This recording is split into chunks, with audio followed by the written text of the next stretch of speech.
Càmera grava? Sí. La pel·lícula surt d'un treball final de carrera de la Pompeu i vam ser 4 que vam escriure la pel·lícula i va sortir una mica de la nostra experiència quan vam marxar a Erasmus. Els 4 vam anar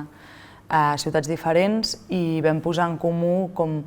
una sensació interna que, malgrat que els nostres contextos i les ciutats eren molt diferents,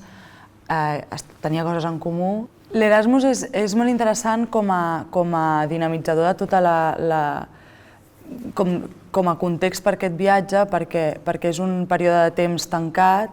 és un viatge d'anada i tornada i és com un simulacre d'independització. Llavors ens interessava com aquesta el·lipsis, aquest parèntesi de tu marxes de casa per primera vegada, marxes a un altre país per primera vegada, t'enfrontes a totes aquestes noves situacions que requereixen una maduresa per part teva, però al cap i a la fi és per tornar a casa després. O sigui, fas tot el trajecte en el que aprens moltes coses per tornar a començar i per això té com aquesta importància l'Erasmus, però en realitat del que estem parlant és d'una noia que amb 21 anys viu l'adolescència amb tota la intensitat que no l'havia viscut fins llavors, com que amb 21 anys algú que creu que hauria de tenir una certa maduresa o que es pensa que ja és una dona,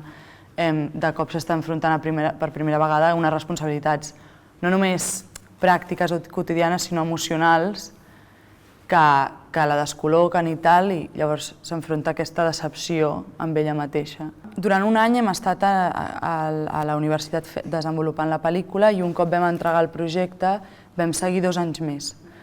I en aquests 2 anys el que hem estat fent és vam construir una base que ens va motivar a seguir durant el treball final i llavors durant els altres 2 anys hem estat fent retakes, hem estat replantejant l'estructura, hem estat millorant personatges. No es tracta d'un viatge que soluciona coses, sinó que obre encara més portes i acaba encara amb més preguntes, però perquè per mi la part positiva és la d'un personatge que acaba acceptant que és prou forta com per... o que